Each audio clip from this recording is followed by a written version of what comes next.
শান্তিরাম দাস তিনি লিখেছেন যে তিনি একবার মা শারদার মধ্যে দেবী কালীর প্রতিচ্ছবি দেখেছিলেন।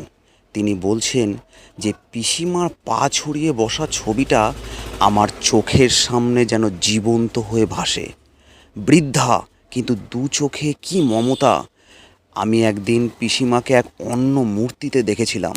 সেদিন পিসিমার নতুন বাড়িতে গিয়েছি। পিসিমা বাড়ির বারান্দায় বসেছিলেন।